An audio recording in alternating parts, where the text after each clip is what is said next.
Rewind-A-Dynamite from the post-wrestling site. AEW, lighting up the fuse. Sit back and enjoy the bubbly as we hear from Jon and Wai Ting. Where we're going, we don't need roads. And if the buck stops here, this thing might blow. Everything you hear are opinions of the show. And if you don't like it, go to the forums and let them know. Hello, everybody, and welcome to Rewind-A-Dynamite. I am Jon Pollock, joined by Wai Ting. Wai Ting, a pleasure doing business with you. Yes, it was me. I did this to you. Well, it was so the indication at the end, at least from the announcers, is, folks, this is not the devil. This man is working with the devil. We have not popped that champagne bottle yet. The devil still is at large. Correct, but Joe is taking a lot of credit for a lot that's happened to Max. So yes, he is. we do have a pay-per-view match to build up to. So let's give him at least good. How many weeks do they have until the pay-per-view? 3 days. Excuse me. I mean, it was all leading up to this. It was. I mean, could it have been revealed the week prior? I mean, I don't know. I don't know. Oh, I really don't have an issue with the timing of it. I think that is going to be the most divisive part of tonight's episode of Dynamite is the closing minutes of the show. Whether you had shot this angle weeks ago when they had promoted this match and Max had the injury, or on the go home show, it's more so the substance and not the timing. But all of that to come. But we have a busy night here at Post Wrestling. So sit back. It is a double header tonight. We are going to go through Dynamite, and then in about an hour or so, we are going to be flipping on over to the Post Wrestling Cafe for our review of the Iron Claw. So Wai and I both now had a chance to see the film, and we will be sharing our thoughts and also taking some of your feedback that has been posted on the forum. So again, Dynamite, like usual for everybody. And then once we finish up, we're going to flip on over for Cafe members to join us live for the double shot and a review of the Iron Claw. Yeah, I'm looking forward to it. I mean, we do the double shots once in a while. I guess when, there's something to talk about, we last did it for Dark Side of the Ring. And I guess tonight, this was one of the few times we could fit it in. So join us in the Post Wrestling Cafe right after we're done here on Rewind-A-Dynamite on the free feeds. And while we're on the subject of the Von Erichs, I've written a pretty extensive history of world-class championship wrestling and the Von Erichs, and that is up on the site for everyone if you want to go check it out. And there will be an audio version that I've been working on feverishly throughout the day that will be released Thursday afternoon for everybody. So you can check that out, whether you would like to read the story or listen to the audio, and there will be some production elements to the audio documentary side, but that is up on the site as we speak. Fantastic job from you, Jon. Honestly, I mean, this was really no holiday for you. Somehow 4,700 words coming out of you. Excellently researched, and I found it to be a fantastic supplement to the movie itself. I mean, a lot of people might have seen it this past week, and I think a lot of people might also be asking, well, what exactly is different about the movie from maybe what happened in real life? This, I thought, was like a pretty good summary of everything that, at least to, I'm sure, your knowledge is accurate about the timeline. I've tried to imagine I would assume this is like a decent percentage of people, just your average movie-going people that watch this movie, maybe heard some reviews about it, were curious, are familiar with, pro wrestling, and watch this. And I couldn't imagine, like, the story is not a gripping one. And then you go home and look up more, and you would just be in shock at what more there is to the story. And what was anyway, we are now doing the second show before the first show, but we will share more of our thoughts. All of that can be found up on the website. But let us jump right into things, Wai. We have some news items before Dynamite. First of all, a congratulations to Gunther, who is capping off a remarkable professional year with a tremendous personal note with his wife, Ginny, the former wrestler, having a child today. They had a son. So I guess this would have made sense why Gunther is off for a couple of weeks, as they explained recently on Raw. So congratulations to the couple, and quite the year for this man. Very much so. I mean, I think last year he was already doing tremendously well, but this year you can argue was maybe more of like a, term to term, like January to January breakout for him. and it looks to be, even more promising in 2024. So a lot of great things for this person, and congratulations to the both of them. When does his son get his first pair of loafers?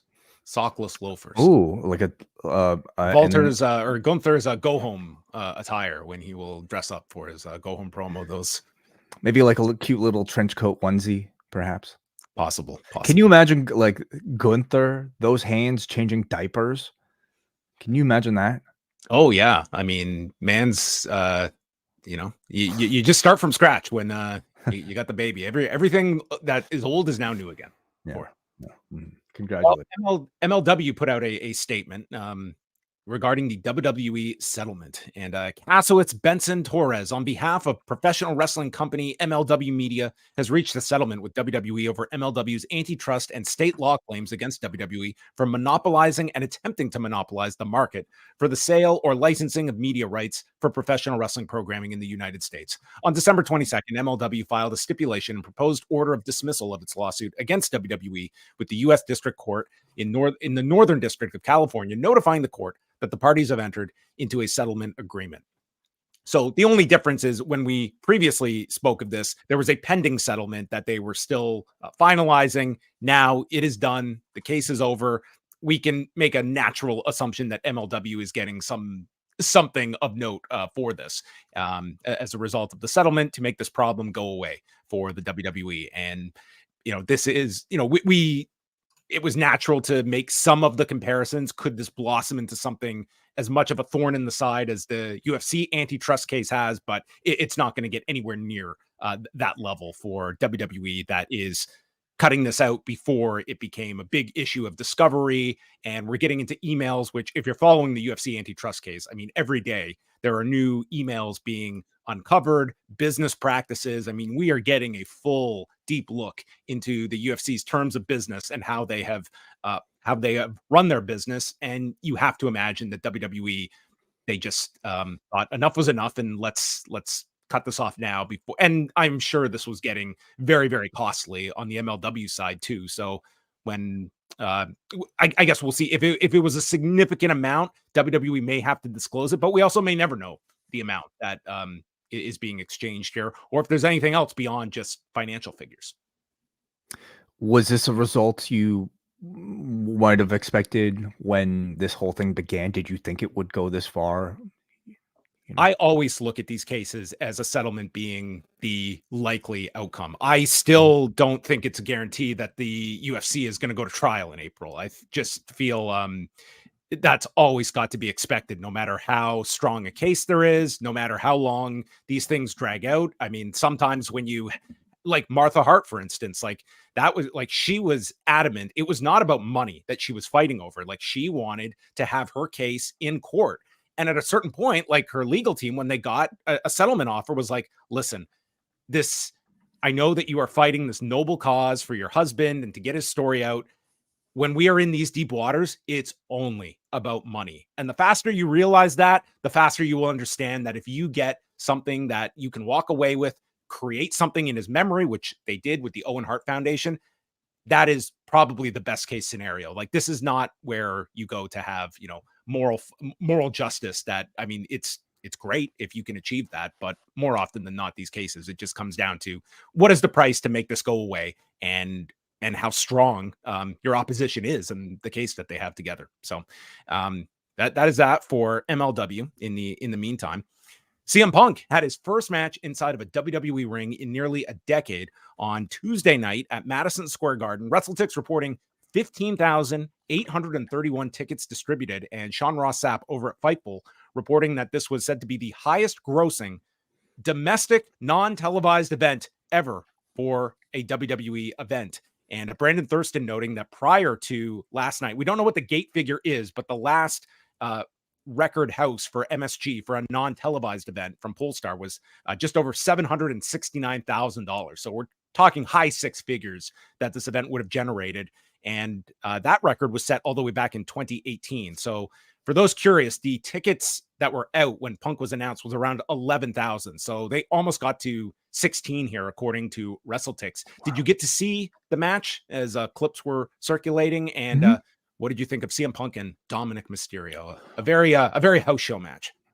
I thought it was a perfectly like good and acceptable match for a man's first return in a house show setting. I wasn't expecting, an exhaustive sort of like, 4.5 star level classic between the two. I thought it was more than appropriate because you want to be somewhat conservative, given that this is a person who hasn't wrestled in a long time. You also don't want to risk any injuries because we know that So that they were not could be. risking anything in this one. I mean, it was okay. The high spot is I'm going to take a 619. And when the crowd is that hot already, you don't need to, take This might have been risk. the easiest crowd that Punk has worked in front of in the longest time. I mean, they Mhm. were, it wasn't as though it was like the vociferous boos that I was expecting for Dom, but watching Punk, I mean, this was like everything was slower, like, and not even in a bad way, but just in the like everything he was just drawing out for maximum reaction, and the Mhm. audience was giving it to them. I mean, there was the clip going around, like they did have some timing problems. It wasn't the smoothest match, but this was, I mean, a crowd that just they wanted to see Phil Brooks do a 10-minute match, and they were into everything that this guy did. And I imagine they're going to have the same match in California on Saturday night as well. But yeah, Mhm. to your point, it was not like Punk was busting out any like springboards or taking any unnecessary risk here. I think for a WWE audience, especially at a house show level, I mean, they're a lot more forgiving. They're not necessarily looking for, high work rate. And on a show, or at least like on a roster where like, a WWE might not be as known for, like the independent wrestling style that might be a lot more risk taking, might be a lot more kind of physically taxing. I think it's what he showed was perfectly fine. Yeah, I mean, it is a big difference between the two companies, and like WWE, they have their big matches as well. But yeah, to your point here, like this match was this crowd seemed to be totally into this match, and I could only imagine this match playing on a Dynamite, like even a Bryan Danielson and an Eddie Kingston tonight that we're going to talk about. I mean, in a week we're not going to be talking about that match. Like it's sort of where both are, and the setting of which you get these matches, and what the palette is for your various fan bases. That said, expectations will be different once they get into maybe some more like the juicier like pay-per-view level matchups. Certainly, the match with Seth, I think, will have a lot of expectations for a Seth Rollins level type of main event, and especially if it's at the WrestleMania. You know, um, That certainly will, but when we think about like the Rumble match, it's sort of like that's not right. there to be like this show Mhm. stealing match. That's there for more booking purposes.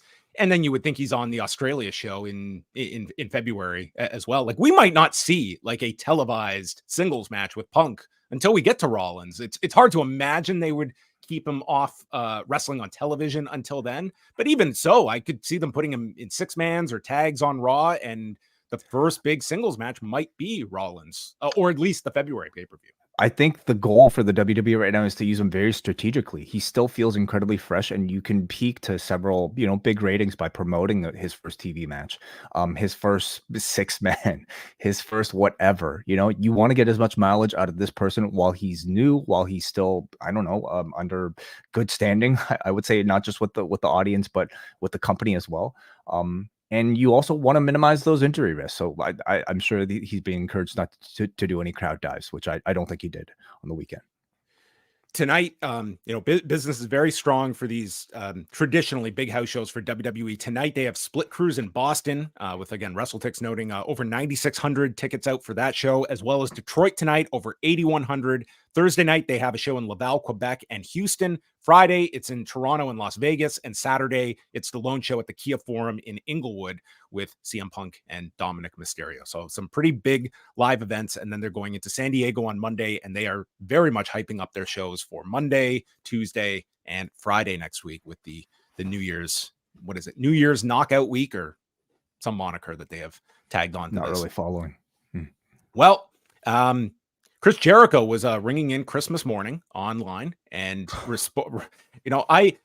I seldom give advice to people out there, but if it's 4 a.m, I wouldn't be tweeting a lawyer. I don't know if that would be my target, but he did address Stephen New, who is the lawyer that is representing, or at least was representing, CM Punk and Ace Steel in the whole post brawl out. You're familiar with Brawl Out Way? I think I've heard of it. Yes. This is an incident that happened in September of 2022. And so Stephen New, he has done a few interviews that we've mentioned on the show. He did one with Wrestling with Rip Rogers. He did one. He's done a handful of interviews, and he has mentioned the fact that there were NDAs signed, and a site aggregated this story, and Jericho responded noting, I didn't sign an NDA. And Stephen New responded to this stating it's in your employee handbook unless you have a special one. And Jericho's response, again, this was on Christmas morning. Hey, Stephen P. New, I don't adhere to an employee handbook and have never had one in 4 years of working for AEW. I've also never signed an NDA in my life ever. So stop trying to be a bully and making egotistical fantasy brags for your clients and start doing some research before you make blanket statements about your buddies. Because I saw everything that night, including how Lucy and her husband and best buddy acted and what really went down. And since I was in the room and watching her and everybody else the whole time, I know exactly what really happened. And considering you weren't there and I was, maybe you should shut your mark ass up, because what really went down was disgusting. So obviously the man has not signed an NDA, as evidenced by this message. And it would seem that this book will never close on this incident. And this was just the latest rehashing of it. Maybe just, the interesting note of, I guess, with Jericho being so brazen here to put this out there, that if I was AEW, I would be furious that this is once again resurfacing. And the fact is that we have someone that is stating that they were an eyewitness that saw it all, and that would at least place him and Lucy Guy as two people without NDAs that would be, in theory, free to speak about this. I'm sorry. I don't know what more can really be said about this. I mean, ultimately, yes, we do maybe want as much of a first-hand account as I think that we can get. We the public, I should say, of something like this. And I don't know if it's a story that we'll ever not be curious about. What is sort of like the follow-up course of action? I mean, is it up to the next person who gets Chris Jericho in an interview to just explicitly say, hey, can you tell us what happened? Why hasn't anybody done that yet? Well, I think it's more so just like, this is the incident AEW cannot escape and get away from. And I'd be, frankly, like, I'd be really frustrated if I was Tony Khan and I'm waking up on Christmas and this is my crisis I'm dealing with, of one of my key people that is just online, and also making it clear that there's nothing withholding me from speaking about this incident beyond my own desire to. Yeah. I hate to say it, and know that Tony Khan will be out. Tony Khan is doing his media call tomorrow. I'm sure this will come up at some point about it. And I think something that's kind of illuminating right now in talking about this after the last story that we just talked about is the fact that it's on the same weekend, within 24 hours of each other. You are seeing somebody like a Chris Jericho and AEW still very much consumed with something like this. And CM Punk is winning. He is not in any way addressing the situation. He's moved on. He's helping bring the WWE to some big numbers. And I just feel like at the end of the year, I certainly didn't kind of see this, and maybe it does call into question, okay, now that he's within the WWE, how free is CM Punk, to tweet in this manner on a whim, versus maybe the freedom like that a Chris Jericho might enjoy to be able to essentially just kind of call his own shots with his own PR, even though it might be detrimental to the company. I don't know. There are certainly a lot of questions, and I think there still remains a lot of questions about maybe the good and the bad of the freedoms that perhaps an AEW talent like a Chris Jericho might be able to enjoy. No, I would think like there's a natural question though, like, is this violating a policy of speaking about internal matters that, I mean, we could bang our head against the wall at Tony Khan's absolute desire to not talk about this subject. So that this is not something he wants to be seeing out there. But I mean, at the same time, like, I'm not going to fault a guy for just speaking his mind openly at the same time as well. It's more so like you certainly have to understand, like, this is the story that just will not die. And this is not as much on, the other side of the fence. Like, this is from internally your people that are fanning the flames and keeping this going and giving it another resuscitation in the news cycle. Anything else on the tweet front? I mean, it's just kind of a weird thing, isn't it? The more people talk about it, the more I don't know, in interest there is.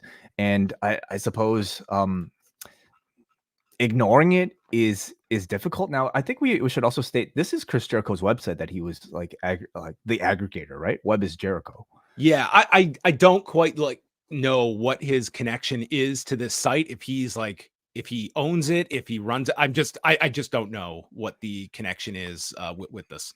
Okay. But yeah, it is a like a well-known aggregation site.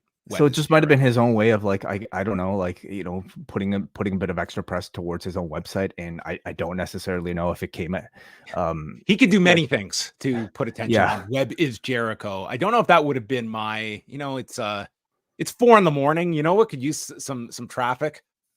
My Web is Jericho. I got a great idea. Yeah. Mm-hmm. SmackDown ratings from Friday night. This was the taped show that did not suffer too much numbers-wise. 2,108,000 viewers, down 6%, and a 0.55 in the demo, which was basically even from the week prior. So only a 3-week low for viewership. And, it's a standard number for SmackDown. I would say all things considered for a tape show that you're pretty much even with the next week, if not like slightly down in viewership. Rampage that same night had a big boost with 363,000 viewers and a 0.10 in the 18 to 49 demo. So they were up 18% in viewership, 25% in the demo. Now they were coming off their second lowest demo number ever in their regular time slot. So the improvement, 25% sounds big, but they were also coming off a terrible number. But nonetheless, their largest Rampage audience since October the 13th. And adults 18 to 34 were up 73% this week. So quite the rebound for that demo. This had the highest viewership of the show per WrestleNomics was the opener with Orange Cassidy and Rocky Romero. But the highest in the demo was the main event with Vikingo and Black Taurus. So Rampage and Collision, which we'll get into here, both like 2-month highs for the shows. And this week it's interesting because you don't have a Collision, so they actually got to promote Rampage in like the big, hey, the next show that we're going to run down, it's Rampage as opposed to Collision. And Rampage, it felt less of an afterthought tonight on the show. And you do have, I was going to say there's less content this weekend. There's actually more content with a pay-per-view on Saturday. Yeah. Mm-hmm. But I'm sure many people are thinking, you know what? If I'm going to spend 5 hours on Saturday, this is the week I'm going to spend 60 more minutes on Rampage. I don't think we could ever have enough. No. Collision on Saturday, 489,000 viewers and a 0.16 in the demo. So their largest number since October 21st. Big jump with women 18 to 49 and 18 to 34 from the week prior. And this had the final Blue League round robin matches and Thunder Rosa's return in San Antonio. So this was a good number for Collision. And then the best of Raw on Monday night, we asked, would this hit 1 million viewers? The answer was it did not. 698,000 viewers and a 0.27. So to compare it, last year there was a best of Raw, but that was on Boxing Day, which now the entire world is very familiar with Boxing Day. Last year they did, they were down 35% from last year, 32% in the demo. So this was, a meaningless number. They were also going against the second largest Monday Night Football game since 1996, with the Ravens and 49ers doing 27.2 million viewers between ABC, ESPN Plus, and ESPN Deportes. Were you watching this game on Monday night? I was not, nor was I watching the best of Raw on Monday either. No, can't tell you a thing about the best of Raw on Monday night, but this was their throw in the towel week. They threw it in. And my question to you, Wai, is when the Dynamite number comes out, will we get one headline out there somewhere? Dynamite beats Raw. I don't, if it did happen, I don't think anybody would take it seriously. That wouldn't be much of a brag. So I feel, yeah. I feel like this is a chance for them to experiment with the format for next year. I mean, you could do a best of. Yes, you need a clip show, but I mean, why not? Why not have fun with it? Why not like give me a full episode of like bring back what was that called? Southern Championship Wrestling. What was the thing that they did? The series of sketches. Oh, yeah, whatever. Give me one of those. Just come on, take some time off. Like, go into a studio, go to the performance center, and just give me like a whole 2 hours of just like out of a non-canon, just wildness.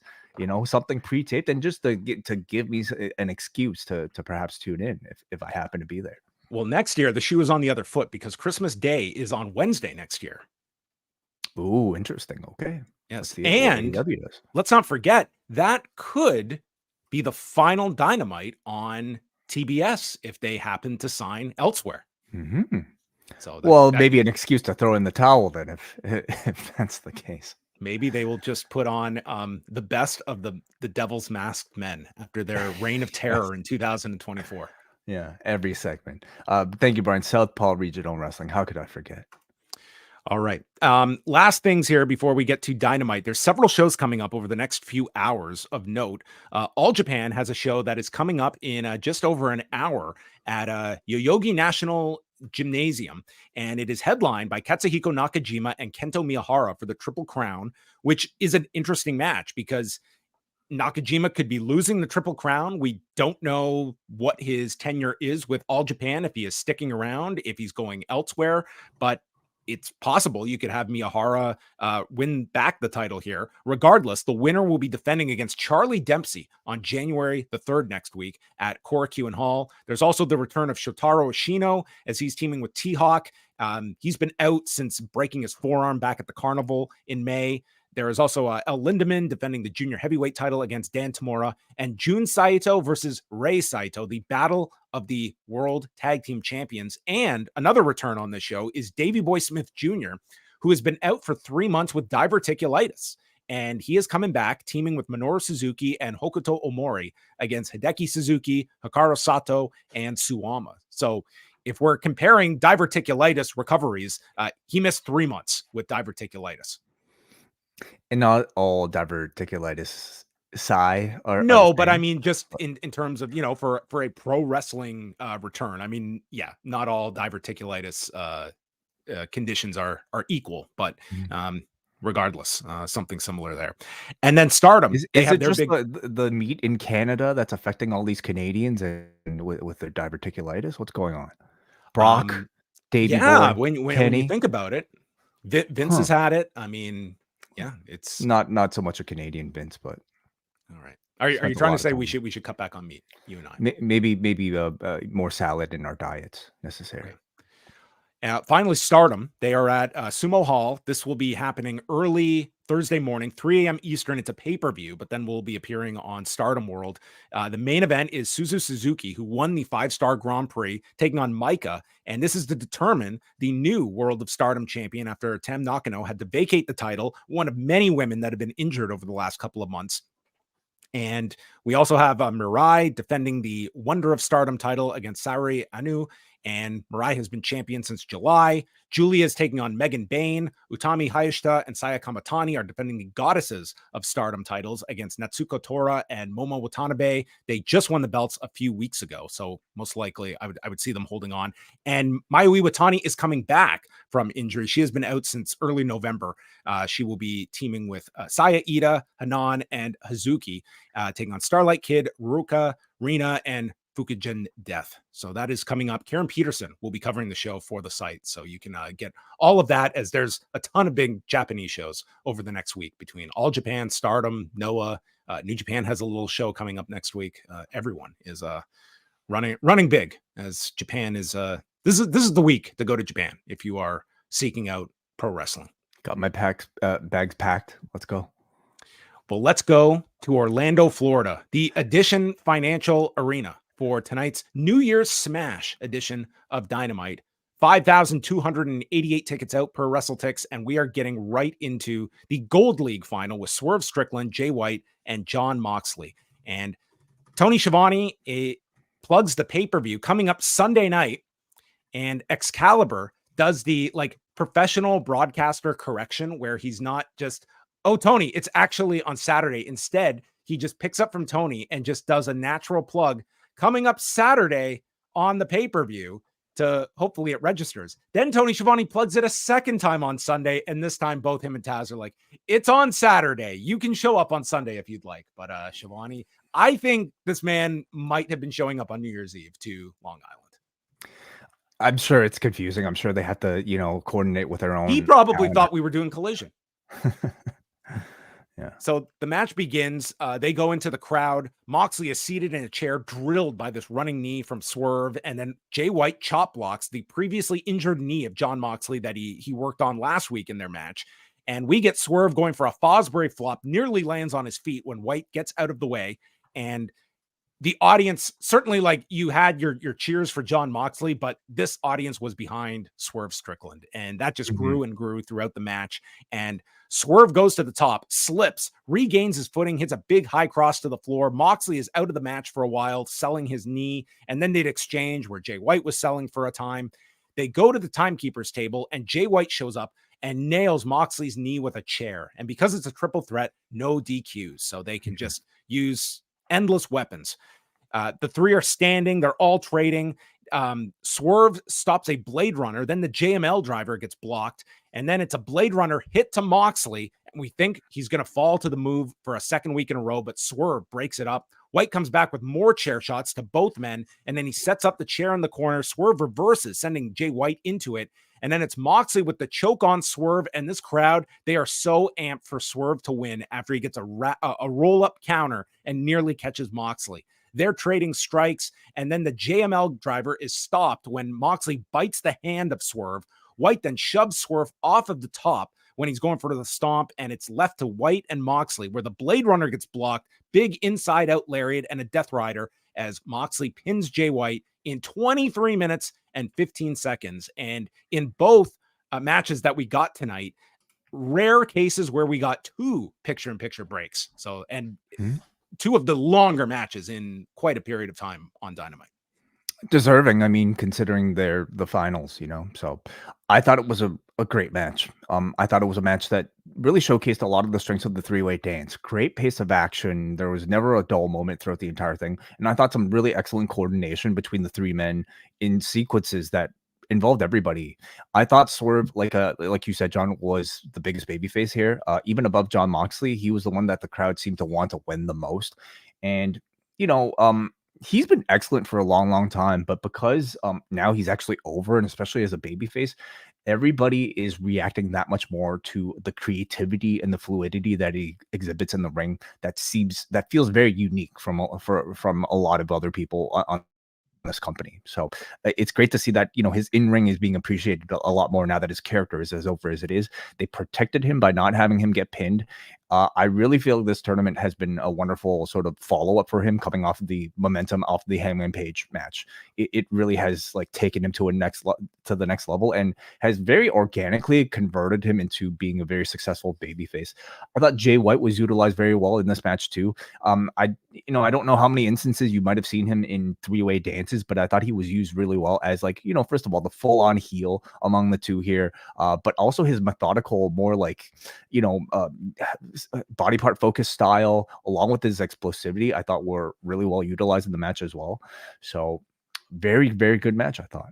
I thought this worked really well. I thought in particular the final few minutes, but this was a very tricky handling of Swerve Strickland in this tournament. I think it'd be a big blemish if he wasn't part of the tournament. That was going to be all the focus. And I think you would have lost that momentum. Compare to Hangman Page, who has been largely absent this last month. Swerve was the hot hand coming out of Full Gear. You put him in the tournament. And I guess your argument would be of how far do you want to go with him in this tournament? You could argue, should he just win this tournament and establish this belt? But I think that they have other plans for Swerve. And the idea was, okay, he has got to lose two matches in this, but how best can he maintain this momentum coming out of it? And just based on the reaction coming out and at the end, he certainly, I still feel has that lightning in a bottle. And I certainly wouldn't be playing with that on Saturday. I would put him over very strong against Keith Lee. And he didn't get pinned in the final. You might even wonder if the whole idea for a three-way might have been so that Swerve could make it to the end but not get pinned. I mean, I don't know, but I'm certainly grateful that they went the three-way route. It suggests like a different variation from what the G1 might present. And overall, I just think it's been an excellent showcase on TV for Swerve coming off of that match. Then we had we got this super long match, and then we got almost a half hour of out of the ring activity. We got a collision recap. We go to Shivani, who is with Swerve and Prince Nana, and he says his arm is falling off. He says that he wanted this so badly. The Continental Classic is breathing life back in, and then addresses Keith Lee. He needs an opponent on Saturday. And Tony Schiavone says that, well, Keith Lee passed this along to me in case he missed you, and it's a drawn up contract for Saturday. So Keith Lee had no faith that this guy was going to win this match and have a pre-existing engagement for Saturday night. This was quite the convenient contract to have all prepared by Keith Lee. So Swerve, and he never showed up. I thought he was going to be here. No, he wasn't even here. So Swerve says, we'll see if he shows up on Saturday. So he was in story. He was at the building, went to Kinko's to get this contract done on a holiday, no less. Probably was just a zoo. And he gets to the building and says, you know what? I'm not staying for the show. Here, Tony, just pass this along. I'm heading home. Well, I'd be concerned too. Is this guy going to show up at the pay-per-view? He's going to have to fly all the way to Long Island this weekend? I thought this was like a very good sort of post-match feeling type of promo from Swerve, and to me, like one of the things that has stood it up at this tournament is not just the in-ring, but it's the promos that we've been getting between the matches too from all the participants.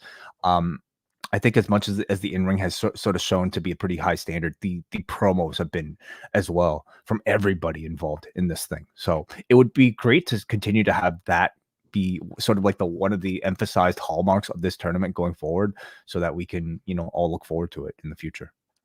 Renee brought out Mariah May, and she said that last week when she brutally attacked Riho, she was just supporting Toni Storm, and she's not going to debut this year because 2023 did not have the best energy. So she's going to debut next week on the first Dynamite of the new year, and the crowd boos this and says that 2024 is all about Mariah May. So Rio comes out, May runs into the ring away from her, and then Storm runs down with the belt, misses Riho, who attacks Storm, but avoids the Tiger Feint kick, and then it's Riho with a high cross off the top to both Storm and Luther. Rio takes the belt as Storm is appalled with the over-the-top facial reactions as Rio gains control of the title, which we saw several challengers, I guess, take hold of the belt for their go-home shot. It's kind of a rite of passage if you're about to challenge for the title. You got to go out there, somehow struggle and grab the championship to close the segment. I mean, a decent little sort of, segment to promote this match. There really isn't that much storyline focus on Riho going into this. So the story is she is the number one contender. She won a match. Which is often like all you need. But even in that department, this feels a bit more lame duck than usual because we just haven't really heard anything from Riho. The focus is on Mariah May and Toni Storm right now. But because Riho is somebody who's so over with these audiences, every instance she's out there, she gets cheered. It works, at least, on this level. The match should be really good. I look forward to seeing if Toni might have adjusted her in-ring a little bit, because if you remember the last pay-per-view match she had, I thought there was a lot of criticism about maybe there being too much gimmick in it and not enough of sort of the Toni Storm work rate that I think we all expect. So I'm curious to see how she might have changed things up. Maybe they'll go back and forth. When Toni is on offense, it'll be in black and white, and when Rio takes over, it goes to color. It's going to drive you nuts, I'm sure. It's already getting there where they have to, when they cut back and forth, they right. Switch it. It's a lot. I feel like I'm about to, my head's going to explode. Top Flight is with Action Andretti, and they lost to the Acclaimed, but there's other trios we can face, and we are issuing a challenge. But before they can state to who, it's answered by Orange Cassidy with Trent and Rocky Romero, who will see them on Friday. And an Action Andretti chugs a bottle of water and crushes the bottle. Well, he did this in 1 second. This is actually a very impressive feat here. And I would maybe contend maybe the most memorable thing Action Andretti has done since he beat Chris Jericho in AEW. Wow. So, The bar I mean, has been set high. There was can the you time name he something beat else? Chris Jericho, and there was the time he chugged down water. One all and I'm two. saying, all I'm saying is the reason they showed this, they're looking for some form of personality for you to be able to draw out of these guys. And I'm sure there's plenty to be had, but we haven't heard much, at least on Dynamite, promo time for these few. So you got to hear Darius and Dante actually speak on this one. You got to see Action Andretti chug a bottle of water really fast. It's at least something, and they don't certainly need, like, they're already great in ring. They just need sort of like to be more well-rounded, and this was at least an attempt. Remember in TNA when Fortune got Ric Flair and they got iced? Yeah, They would chug down Smirnoff Ice. Smirnoff Ice, yeah. Maybe this is going to escalate. He started with water, and this guy's going to be into hard liquor by 2 months from now. Oh goodness, wow. He's going to be parked Andretti. Christian sits down and he doesn't know who Lexi Nair is, asks where Renee is, and he is waiting on Adam Copeland. And dude, Christian K, I thought he was the babyface by the end of it, because dude sat around for about 45 minutes until Adam Copeland showed up. Yeah, that would me make having me to wait for some of these phone interviews. Who likes to? Nobody likes to wait. Patient. 45 minutes, a long time. Shane and Nick just they stood the whole time. Back must couldn't get chairs. There's a Miro video. He's questioning what he's doing. He's ready to kill everyone and wants Andrade, not because he's CJ's client, but because he's an asshole. And their match is official for World's End. So after he did all that, saying he's not going to attack CJ's client, I guess he said not till the tournament's over. The tournament's over, so he's fair game now. Okay, great. So man of his word, who has somehow for months been involved in, I don't know how to explain this Miro story with CJ Perry. Like, can you explain their AEW storyline? Managerial cuck, I suppose. I mean, that might be as best as I could describe it. Well, you keep working on it. I don't have the words. Shivani is in the ring. It is time for the Boxing Day celebration.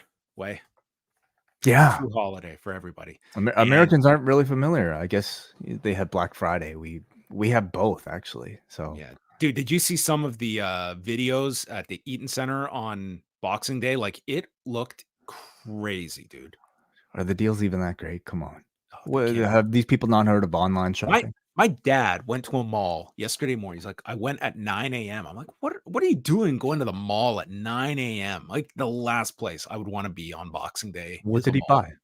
He actually got a jacket. He got like a really nice, like a suit jacket. So, I mean, he at least got something. I thought he was going to tell me he got, like, I don't know, an umbrella. Well, at least I hope he got a good deal. He got something. Yes. Yeah.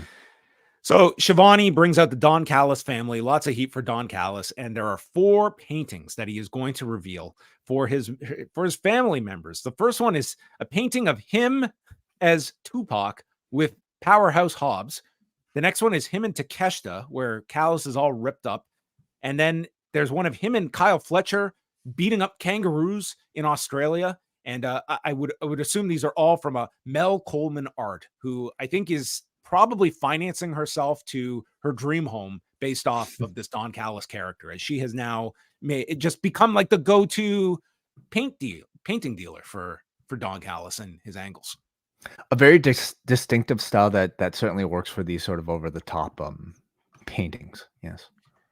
Sammy Guevara comes out and returns, and he comes in. I am just going to profess, okay? I could like skirt around this and after I figured it out and could just be dishonest with you, but that's not who John Pollock is. You forgot that he was in the Callis family. Not a clue. Me too. Okay. I literally said last week when Jericho needed a partner that I assume it will be Sammy Guevara. I was not I'm just putting my cards on the table. I was not stating that as some angle to bring Guevara back. I just assumed that these two, I cannot even keep track of this character and where he has been and who he has turned on. And it took me like 5 minutes of him coming down the ring and entering to realize that this guy was in the family. Well, I mean, he got injured like pretty quickly after the turn. You know, it was like I think he teamed up for like one match with the family, and then how many times has this guy turned? Hasn't been all that much. There was like a brief flirtation with, I think, being a babyface during like the 4-way, right? You know, for the championship. And yeah, the stuff with Dan Lambert and that kind of oh God. Why did you bring that up? He's gone through a lot of turns. Okay, spent the year not thinking about some of that.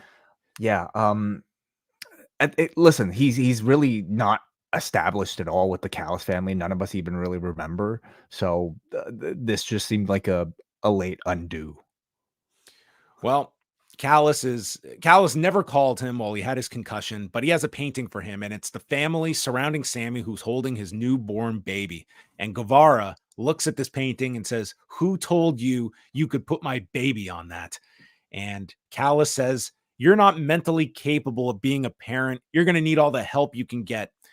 Guevara brings up how people have forgotten that Hobbs beat Jericho and that Takeshita beat Kenny Omega twice, because Don Callis makes it about himself. So it is not only like it is story that we are overlooking and forgetting key parts of this story. Like it's by design that we're supposed to like have forgotten about all of this stuff. So I don't feel as bad forgetting that the man turned and blamed Don Callis that you forgot. Yeah.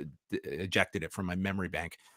So Callis is disappointed that he dropped the ball, getting hurt, out having babies. And now you can either choose this family or your other family. But if you make the wrong choice, you'll be as big a failure of a wrestler as you're about to be as a parent. And this is enough. Guevara goes after Callis. He's jumped by the family when Jericho runs down. A light bulb literally went off above my head, and he saves Guevara, and they destroy the painting. These things were in glass cases too, like glass frames, and they destroyed these. Do you think real glass? Look like it to me. Was this a sign? Well, it's a reference. Yes. He destroys. There's no NDA. No, they can talk about this all they want.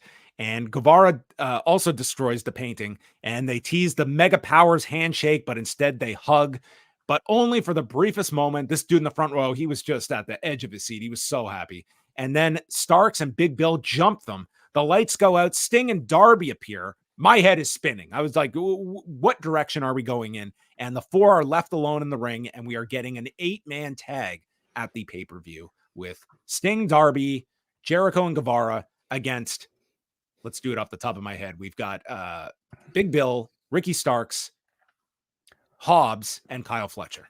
Correct. Yeah. Okay. Takeshita's odd man out. Yeah. I mean, obviously they had to pivot after Kenny Omega was taken out. I suppose Sammy Guevara had needed, was ready to come back, and I think it makes all the sense in the world to pivot Jericho back with Sammy Guevara. I don't have an issue with it. Listen, like I don't know what's being in the Don Callis family would have done for Sammy Guevara. To be fair, I don't know what being paired with Chris Jericho will do with Sammy Guevara either, but I at least think it makes a bit more sense for Guevara at this point, and I'm hoping that this is more of a temporary, alliance rather than something that's going to remain. Given that this is a bit of a band-aid solution for the Kenny Omega injury, I can't really fault them that much for it. You got Sting in there. Well, we know how AEW celebrated Boxing Day, and now we are going to give you your chance to find out what is the hot deals on Boxing Week. It is 2024, and tracking technology from advertisers, ISPs, and hackers is getting more sophisticated than many of us can understand. Something you can do to give yourself a bit more peace of mind this year is to protect your browsing by investing in a trusted VPN like NordVPN. Voted Best VPN for Privacy of 2023 by Security.org, Nord is one of the most established and reputable VPN providers in the field. NordVPN is also something I use every day to access geo-blocked online streaming services like AEW+. By far the best way of watching AEW programming commercial-free with on-demand access to AEW's entire TV archive. But perhaps the most value I've gained from using Nord has been the ability to unlock cheaper prices to online content from other parts of the world. Plus, when you sign up at nordvpn.com/postwrestling, you get 4 bonus months on top of all 2-year plans. That works out to $2.88 a month, so it's already paid for itself several times over. Again, $2.88 a month when you sign up at nordvpn.com/postwrestling. Check the link in the show description. Sign up with code postwrestling, get yourself some bonus months, and let NordVPN know you found them through us. Hell of a segue, John. Excellent. Wow. You are a pro. Yeah. If I was such a pro, I wouldn't have my phone on silent when Wai is messaging me. We go to the back to the remarkable Renee Paquette with Roderick Strong and the Kingdom. And he's got the list of all the suspects up on the chart and can prove definitively that Hangman Page, Shawn Dean, and Swerve Strickland, not the devil. But all roads lead to MJF as the culprit, and he will prove it. I so hope after tonight's closing angle that MJF is the devil. Like that would be the true just gap in logic that we've all been craving. But then it was time to get to the Blue League final. Bryan Danielson and Eddie Kingston. Is Eddie Kingston a bum? That was going to be the question answered in this match. And again, we had multiple picture-in-picture breaks during this match, and they are building things up where it's Danielson in control in the early going, Kingston selling his shoulder, manages an exploder, and then he fights to the rope after getting caught in the label lock. Kingston gets placed in the Tree of Woe, and Danielson just kicks him until he drops down to the mat. And we see an attempt by Danielson to suplex him off the top, but Kingston turns in midair, landing on top, and the impact is to Danielson's eye, which he starts grabbing. We come back from the break. Kingston pulls down the straps, and he's telling Danielson to bring it, and they are lighting up each other with chops. Dude, Bryan Danielson's chest looked like a Christmas display. It was every shade of red, maybe a little bit of green as well. Yeah, it was his candy cane chest, okay, that he had going here. But the man comes back with a regal plex, kicking away at Kingston's chest. Both men spit at one another. Danielson starts unloading, misses a drop kick in the corner, and a huge lariat is landed by Kingston. Follows with the Northern Lights bomb. Danielson kicks out. Each are missing with strikes. The Busaiku knee connects, and Kingston kicks out. And then there's the downward elbows from Danielson. And dude, Kingston's selling. His eyes are like rolling back from these elbows. It was so believable that Bryce was going to wave this off. He's checking on him. It was a really like dramatic tease here from all the damage he's taken. And then Danielson grabs the wrist. He's stomping him. These things look great. And when Kingston is left there laying, they think it's over, puts up the middle finger, and this crowd goes nuts. And then Danielson charges at him and it gets caught with the Hurricane, then a half and half suplex. Danielson responds with a roundhouse kick. Kingston manages 2 more Hurricanes and his Kawada handed down powerbomb, and Kingston stacks Danielson and pins him in 22 minutes and 37 seconds. With all due respect to the opening 3-way, dude, this match was so incredible. I just thought this was my favorite match of the tournament. I just thought it was so excellent that these two had 22 and a half minutes, and it was everything I think you could have asked for, and really like among the better TV matches I can recall seeing in a long time. I think, and there have been some great candidates of late. Much like with the G1, I think the atmosphere of like, you know, the tournament coming down to the very end and there being elevated stakes tends to create like more significant crowd reactions. And given that they tend to give you more bigger performances with more time allotted for the matches, I mean, most of the time within the G1, the matches that end up stealing the entire tournament come towards the end. And I thought it was no different here. Bryan Danielson has really had like an incredible few weeks here in this tournament. The man started on December 2nd. So it's really been what, like, I don't know, a little over 3 weeks. And every single match he's had has been pretty damn great. And let's remember, the man has done it all largely with one eye. I don't know how. I don't know how that eye patch stays on, first of all, you know, like this thing it's either like really like it's sewn on his head maybe, or just like really, really well attached. He really has been outstanding throughout, and I thought he was outstanding tonight, both leading into the match, playing a great heel with his promos, from the last match, carrying the storylines about, you know, Eddie Kingston being a bum, setting up a great comeback underdog story for Kingston here. outstanding match, great comebacks, great heel work, great story. He had 7 matches this month. And on top of the Continental Classic, he had that great match at Final Battle, the Fight Without Honor, Yes. as well this month. So what a December for this guy. And now at least he gets the pay-per-view off, and then he's off to the Tokyo Dome. Yeah. He in a week, so and he had time to talk about his Shawn Kemp shoes on the Bellas podcast. Could you believe that? I mean, clearly 2 people that knew what was up in 1996. Bryan Danielson on the Bellas podcast talked about his favorite gift he ever received for Christmas. And one year, he didn't grow up with much money, yet his parents got him Shawn Kemp shoes. So maybe he could buy a pair of Shawn Kemp shoes if he beats Kazuchika Okada at the Tokyo Dome. Oh my God, if he walked down the ramp with those Shawn Kemp shoes. You know, the deep cut, Okada comes down with them. Okada seems more like maybe a Penny Hardaway guy. Yeah, perhaps. Moxley comes down after the match, and he says that the only thing he has ever asked of Eddie Kingston is for 100% to be given. You're someone that thinks the world is against you, but it seems a lot of people love you, and a lot of people are going to love you on Saturday, and they deserve your maximum effort. But the problem is, I know I'm better than you, and you know that you can't beat me. You've already lost. You're already making excuses. The last time, a few years ago, I let you die a warrior's death, but you're not going to get that favor from me this time. And if you want to become a Triple Crown holder like all of your heroes, you're going to need to earn every inch. And before Moxley can wrap it up, Kingston grabs the mic. He's been holding it in this whole tournament. He has been staying. He has been trying to control his anger, but he just lets it out here on Moxley. He says, you're not going to come here and teach me like your young boy bitch Yuta. I'm your senpai. You're lucky I let you breathe. Yeah, I hate myself more than anyone else, but I'm going to push you.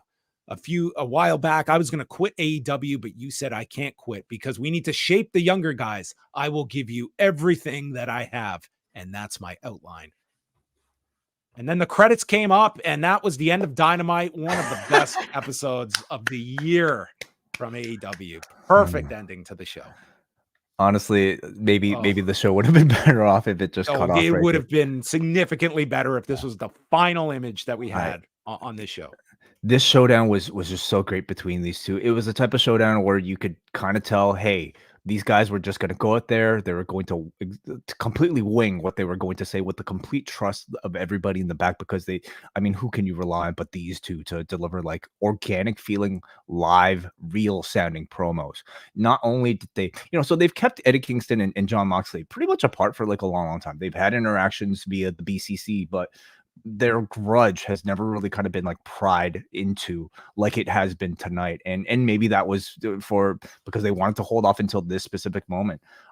But they, in a short amount of time, got into so much, their history together. You had basically like, telling you what the stakes are here for Eddie Kingston. This is a story for Eddie Kingston. He has to beat the person that, is better than him, quite frankly, and he has to prove to the world that he is better than Jon Moxley and that he's capable of beating him. And not only did we get that setup, not only did we get a bit of history, we got a bit of Eddie Kingston vulnerability as well. Him talking about hating himself more than he hates anybody else in the world. I mean, you never want to hear somebody say that, because I'm sure there's a lot of truth to it, but it's also part of the reason why we love Eddie Kingston. A tough guy like that on the surface, being willing to admit a very real human, feeling that a lot of us might have gone through at some point. So it was in a few minutes, they did so much here to set up this final. Yeah. I think, listen, for all that we have talked about the difficulties of booking a tournament like this, of making it all make sense. Like, I thought this was a really great tournament, and not just for match quality. There were so many stories within this tournament. There's stories coming out of it, as small as Jay Lethal going 0 for 5 in the tournament, and right up until this Eddie Kingston through line throughout the entire thing. Danielson's quest to get to the final here. We got some really interesting matches. I mean, they were generally the highlight of the shows throughout. I thought that this was a really, really well booked tournament overall. I think we all knew the wrestling was going to be the least of everyone's worries, but this also requires luck of not having someone that gets hurt that just throws everything out the window, and they were able to get by. Agreed. I thought like a G1's not easy to book, even in No, like it's incredibly complex if you just sit down. Like just do your picks every year and imagine that you have to structure this to all peak, and that your audience has to get into these stories too, so that they can understand the stories and they're wanting what you're leading them towards. I should say maybe a round robin tournament is maybe anybody could book it, but to build one with the sort of standard of the G1 in mind and constant comparisons being made to the G1 is incredibly difficult. And I would say at least like towards the end, I think the point scenarios were interesting enough to get you invested. I thought the outcomes at the end of the tournament were unpredictable enough. And the narrative throughout, I thought, was sensical enough to make the whole thing feel like one very solid, well thought out piece. Like you said, John, getting a lot of people over in the process, not just the winner at the end. So, what do you see for it next year? Do you see any changes? Do you see them sticking to the same format? And what sort of talents do you think are sort of like ideal for a tournament like this? Well, I think the obvious one everyone is going to look towards is, are you going to get a Will Ospreay and you're going to get 6 matches out of him in a month? I think by next year, they can make it a big deal when they just make a big deal out of announcing the participants, because it was so like, it was on YouTube the afternoon of. I would like to see them actually announce the schedule of matches. So like, I don't see who that harms, that weeks in advance what cities are getting which matches. You're going to have we know it'll be big matches. You could have an Ospreay, you could have an Omega. Like, you can certainly have significant turnover of the talents. It doesn't have to be too many repeats next year. It can be some. Those would be kind of my 2 things, but just you've now established it that the audience is going to take it seriously as something more than just another tournament in a company that does a lot of them. Like, I do think they did a great job of establishing this as our big year end type of round robin tournament. So those would be just some of the little things I would like to see change, but I had no issue with the point system, and I don't think you have to tinker with it too significantly. I agree. I think one of the things that really worked about it was the fact that they were so sort of strict about not having any DQs, tonight being the exception. But I mean, even tonight in the 3-way, I thought it's been established in wrestling that you're allowed to use weapons and all that. So I had no real issue with it. It's just really kind of been like a great sort of counter to what has been a pretty sort of heavily criticized, devil storyline that's been going on throughout the rest of the show. Yeah, to be honest, we will look back at the best and worst of the year, but when it comes to AEW's booking, that I'm sure is going to be in a lot of people's focus over the next week or so, I think this is one of the stronger booked elements of AEW all year, was this Continental Classic.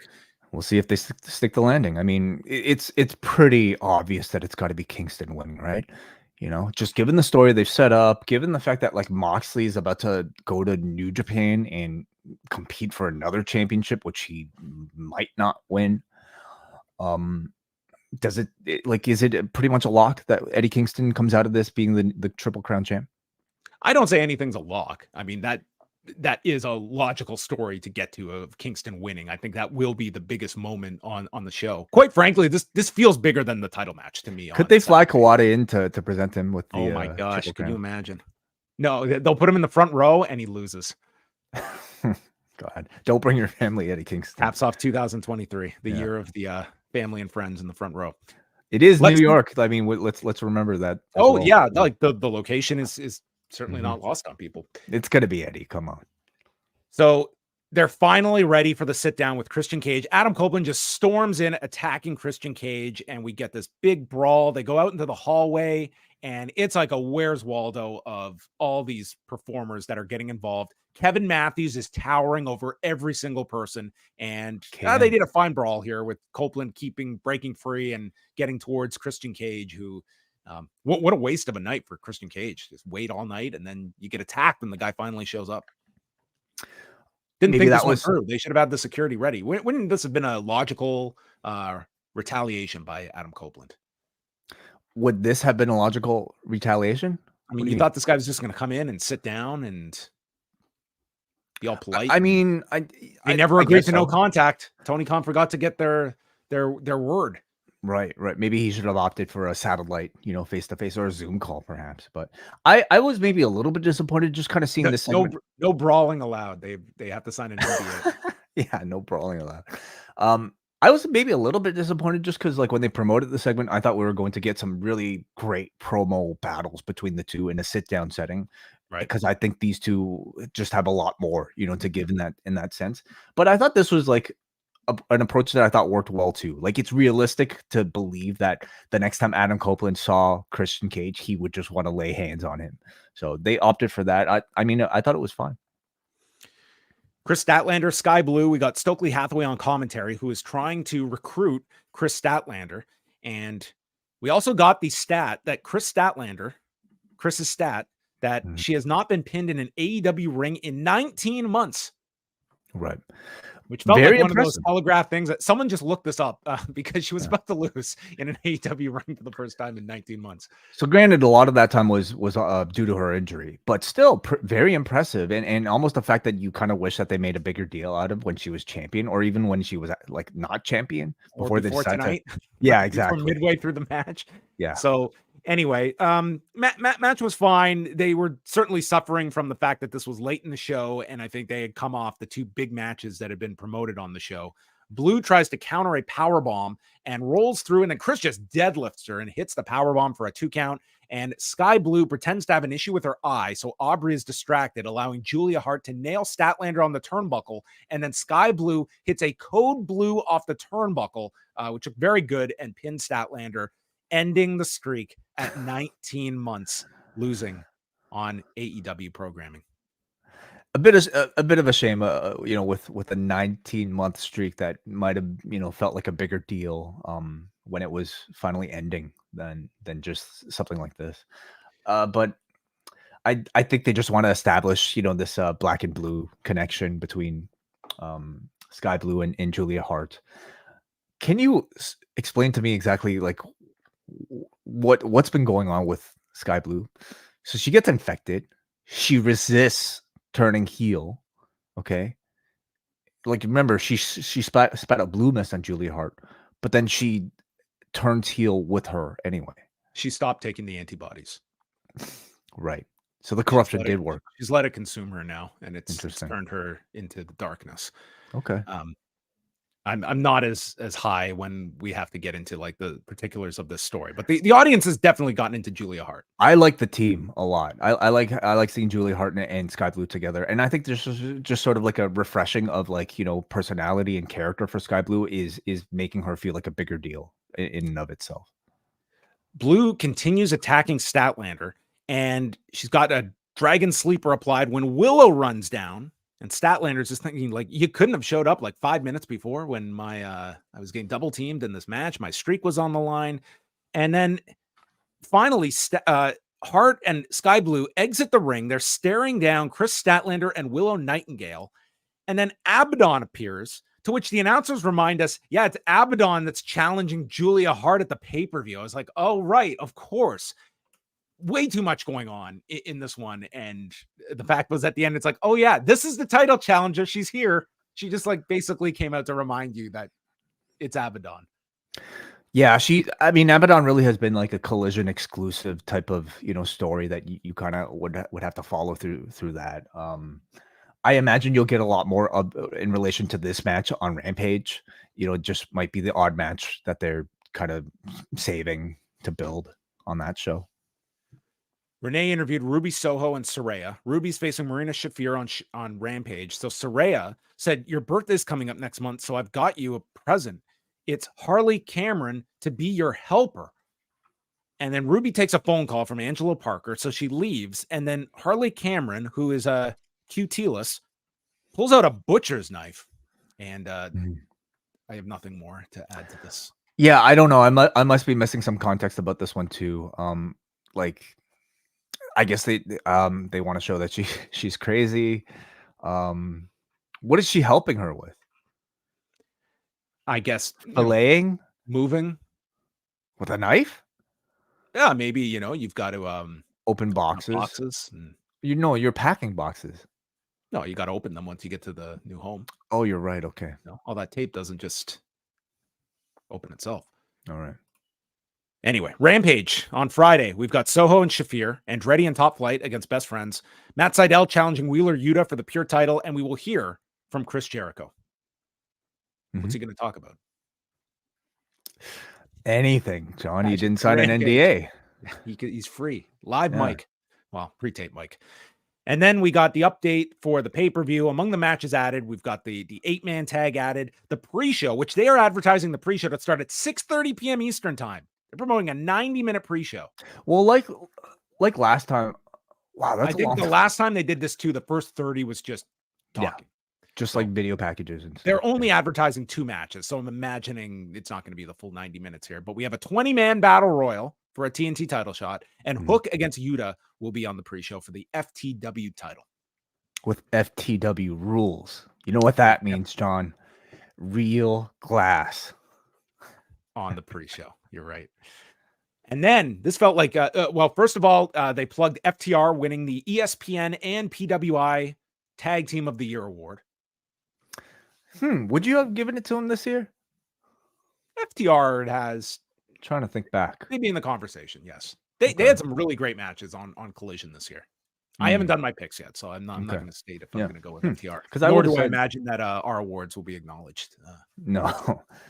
Because for sure, I think I chose them for 2023. Anyway, that stuff coming up. Well, we got minutes to go in this show. MJF and Samoa Joe to take on the Devil's Masked Men for the ROH tag titles. I mean, if this image doesn't just change your plans for Wednesday night to be in front of your television. Joe doesn't come out. MJF is waiting for him, and we see Joe down and out in the back. He's holding his knee. So MJF says he's going to go solo, and he's got a big brace on his shoulder. It's taped, and he is trying to unmask the guys. He's destroying the Putty Patrol, and then goes for the mask when a third masked man comes from underneath the ring, nailing his shoulder with a pipe, and then hits a heat seeker on Max. And then this masked man tries, and I emphasize tries, to use the rope for leverage. He was having quite the battle keeping his legs on the rope, and they pin MJF. One of his rare jobs in this company is to one of the Devil's Masked Men in 1:49. So we have new ROH tag champions. Joe hobbles down with a chair, clearing the ring as the Devil appears on the screen, and the line on the screen reads, "Pleasure doing business with you," as Joe nails him from behind with the chair. The announcers make it clear he is working with the Devil, not that he is the Devil, and it's a muscle buster on the bad shoulder, and Joe holds up the title belt to go into World's End. Mm-hmm. So let's rewind. Oh, jeez. I'm trying. I want to do this. I watched this once. I want to try. Not high on this closing angle. I want to do my best, and please help us, chat room, to recap the sort of Samoa Joe MJF storyline up until this point, just to kind of see if if it's sensical, and if it's at least maybe a bit more airtight. So Joe loses to MJF and then wants a rematch, and he tries to ask MJF for a rematch, and MJF just kind of blows him off. And then Adam Cole gets injured. So Samoa Joe, I think, was the one to suggest to MJF, I'll help you if you give me a rematch afterwards. Yes. And then after Joe helps him helps MJF retain the championship, Joe says, I'm going to keep protecting you just because I want to protect my championship match. Yes. And that led to just a series of, interactions with the masked men. Joe, I guess, pretending to, fight them off.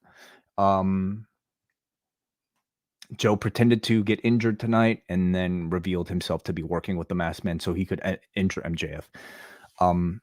So what's to stop MJF from saying, I'm hurt, I can't make the match on Saturday. You didn't protect me, Joe. Well, that's a bit of I guess he's assuming that his ego will not allow him to pull out of the match in Long Island, of all places. So maybe that is it. I will say, because I was critical of this at Full Gear, was the fact that Joe left the building and did not protect MJF on that show where Adam Cole was going to go and wrestle for Max. And we were questioning, like, why wouldn't Joe protect Max? Because now it still is not quite the logic, because Max still needed to win this match and keep the title for Joe to get his title shot. So he was still risking that by not helping Max. Yeah, but that it doesn't further make sense. injured Max. I don't enjoy this storyline. I think it has gotten extremely convoluted that people are holding on to. I think just if they have the novelty of this mystery being revealed, which feels like it is still, I don't know. They've given you no tease of when this ending is coming. I think like whodunits can work in pro wrestling at their best. They, elicit sort of like an interesting guessing game that gives you a reason to tune in every single week. I don't like AEW's attempt at it here, especially in like a main title scene. I don't like mystery men that look like extras from a student production I might have been working on when I was 21. That's part of it too, John, but just, I think it's just so counter to what your AEW fan wants out of this particular product, especially when it's done not very well. You heard the reaction. This was the glaring contrast on this show. Yeah, you heard the reaction to this reveal, and it was pretty much silent from this crowd as they went off the air, which leaves you asking, was this worth it? Like, this was a grand plan to build a Samoa Joe versus MJF with this big reveal at the end to push the heat over the roof here, and I don't think it achieved that. I was as interested in this match as I was before, and if anything, this might have even colored it a bit negatively. I'd say it's low. It's lower coming off of this for me. Again, as I said, I feel like Moxley and Kingston feels like the bigger match on Saturday. And yeah, we will see. Like, this is one that, I mean, what this pay-per-view does have going for it is, like, first of all, they have dedicated a lot of television time to MJF and Samoa Joe. So there's going to be people that are into this match, that are into the story. But at the same time, you have Sting on this pay-per-view. You have Adam Copeland and Christian Cage. You've got the Continental Classic final. Like, again, it's a very good card for an AEW show. But I think I just thought the go home angle was a very deflating one, and not one that at the end of it, I was thinking, man, I cannot wait to get to Saturday for this match or this angle to continue, that it feels it's going at a snail's pace that I just don't sense there's an audience that is just, that I'm the minority that it's not connecting with. I think we're very much in the majority. I think so too. Compare maybe this reaction to our excitement for the interaction Swerve and MJF had last week. And it's not down to the talent. We've seen Samoa Joe and MJF have incredible in-ring, promo segments, but it's the tone of this, and it's the storyline. Like, we want good back and forth. I think I could beat you, or you really think you could beat me, prove it, such and such. Playing so much with this sort of like, mystery, like hard to believe in stuff, it has certainly been a turnoff, and it's a little disappointing that they continue to like dive so deep into it. And do you think we'll get a result? Like, could Saturday be the end of the storyline? Now, let's also make mention that there has been no mentions on air whatsoever about the bidding war of 2024 and the end of MJF's contract. The only time we've heard about it was through an interview that MJF did with Sports Illustrated, I believe. A recent interview that he brought up. Yeah, where he basically, he's maintaining that he is not signed. Yeah, but it's not, certainly not a part of AEW story. And I suppose if it was reality, well, what reason would AEW have to mention it? But what are the chances of the story wrapping up, or let's extend to the idea of an MJF title loss on Saturday? I mean, you cannot discount that idea. I think it would be. There's no way they would reveal the devil and have MJF lose and then not follow up with MJF in the new year. That just makes no sense. It would be monumentally insane when you have lined this guy up literally with programs for months and months and months. That I wouldn't see what the value would be of taking the title off him unless you were in some kind of situation where you had to. Nor would I reveal this devil. Like, at least squeeze a buy rate out of promising that you're going to see the devil if you buy this pay-per-view, and they've done nothing to lead you to that. So I think it would be just an empty reveal. You'd be revealing it for a pop. And as this continues, boy, they better have the most amazing idea for who is this devil, because I would say 90% of the candidates are going to be met with groans. And who are the 10%, John? I'm curious, because I don't know if it's even that much. Like there's really nobody that I feel could be satisfying enough at this point. People have suggested Jim Cornette, and it was like, it's not going to be Jim Cornette, but it was like, how would that make sense? Why? Like what? Why would what reason would Jim Cornette have? Maybe it's Stephen P. New. Oh my goodness. Yeah. Well, the minions are going to have to be revealed at some point too. So yeah, I mean, it's Cornette's listeners who are the masked men. The NDAs. The cult. Yeah. All right. We have a second show to do. So we are going to jump on to feedback and get everyone's thoughts on this show. So let us move on over to the forum. And we're going to start off with Muggin. Eddie Kingston's comeback has been the best story of the Continental Classic. Prior to this, he lost to Danielson 2 years ago. And in the C2, it was the first time I've rooted against Bryan since the last time he shared a ring with Kingston. Hint, hint. It was the match of the night by far. Avenging the 2 losses to Moxley during COVID in Long Island to become the Triple Crown King, there will be the magic. 3 will be the magic number. Word to De La Soul.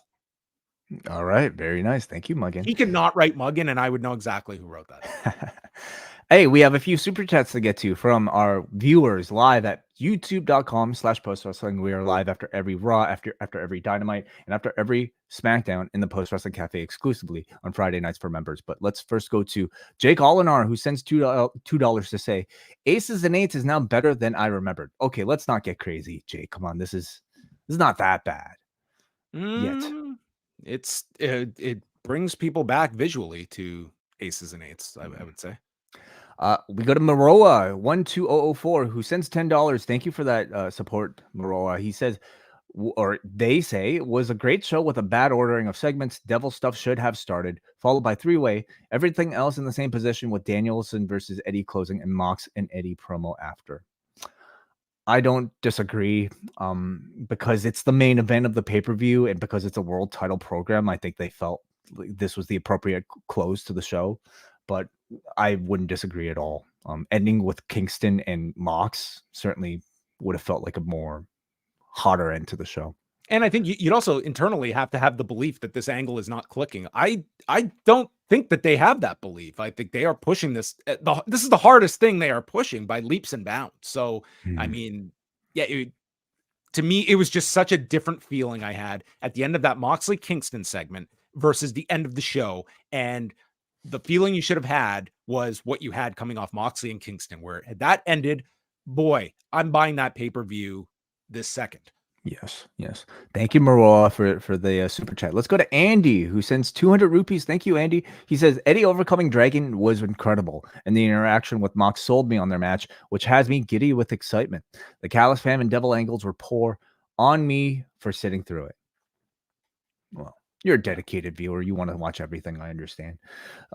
So listen, like, I'm sure it feels at least pretty unanimous from what I've seen in the chat room from you and I and from these super chats. So I'm curious to see how they pivot, but they haven't really pivoted that much with this Devil story.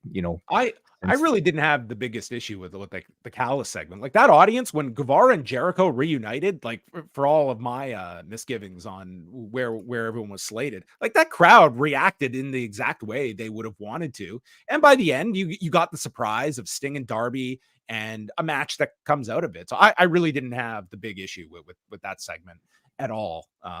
Beyond pointing out like some glaring issues, I would say, that are bigger problems when we're bringing up, the fact that, you just have Takeshita and Hobbs, and we're almost calling attention to the fact that like we've kind of missed the boat off these big wins that these guys have had, and now that's being like called out. Let's continue with forum.postwrestling.com, and Andrew from Cape Breton says, interesting show tonight. Despite the few matches, they were heavy on the wrestling, with the 2 league finals matches going pretty long. I don't have any issues with the main event either. It gets the ROH tag titles off of MJF, and we will likely know who they are at the World's End pay-per-view. Are you sure? Do we know that? Do we suspect that we'll know at least the masked men after the pay-per-view? There's no title. I wouldn't be led to believe that. I mean, like you could, but I would save that reveal to build up something, like to just do it for no reason. Like, yeah, you could, but Yeah. There's no need to. He says the Don Callis segment I didn't like. Sammy brought up the fact that they didn't capitalize on Hobbs and Takeshida's wins, and it shines a light on how AEW does have follow-up issues. That and throwing Sammy back with Jericho as if it were Groundhog Day all over again. Jericho, I don't think, has looked the best this week either, with him making a fool of himself on Christmas morning. Imagine Santa coming down the chimney and seeing the state of Kris at that point. I'm still looking forward to World's End, hopefully the end of this double angle, and they could just be a heel faction. No more Putty Patrol. We need Lord Zed, Goldar, and Rita Repulsa. Next is Alex, who points out a few facts for us. World's End will feature Andrade's first and only AEW pay-per-view match of 2023 and Rio's first pay-per-view singles match in over 4 years. Kingston against Bryan Danielson was my highlight of the night, capping off one of my favorite wrestling trilogies. A close second was seeing Harley Cameron gleefully brandish a knife for unknown reasons. Do any of you have a favorite trilogy, wrestling or otherwise? Yeah, go with otherwise, Way. So just any set of three in Things existence that have happened that were linked to each other. Okay. Back to the Future, even taking the third one with it. Yeah, let's go with that. Sure.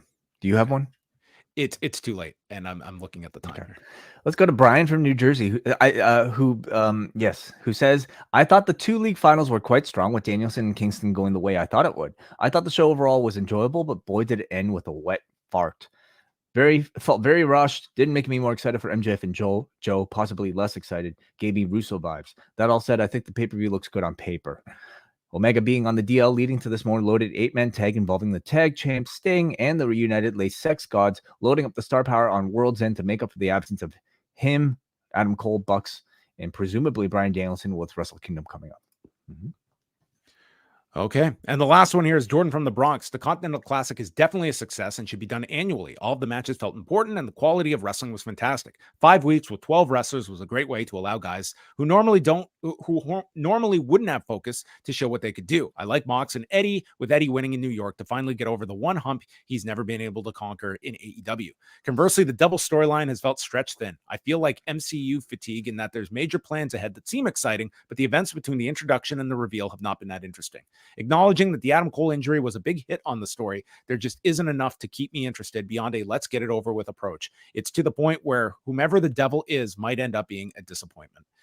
And finally, how many guys with cowboy hats does AEW have on their roster? The Copeland Christian Brawl was a fun game of name that wrestler. I noticed Brian Keith and the Von Erichs. Perhaps they're getting closer looks. Yes, they were among them there. So there you have it. Speaking of the Von Erichs, we're going to be chatting about the Iron Claw just minutes away. So we're going to say goodbye on the YouTube channel. But for all members at postwrestlingcafe.com, you can go flip on over because in a couple of minutes, we are going to go live and share our thoughts on the Iron Claw. So thank you to everybody for joining us. Thank you to Wai Ting for manning the ship and keeping everything running on time. And we are going to be back after the double shot with a review of World's End on Saturday night. There is no SmackDown to review. There's no Collision course this week either. So we will be getting back to our normal schedule next week. But the next time we'll be speaking with you on this channel will be Saturday night after World's End. So that is it. We will speak with you on the double shot.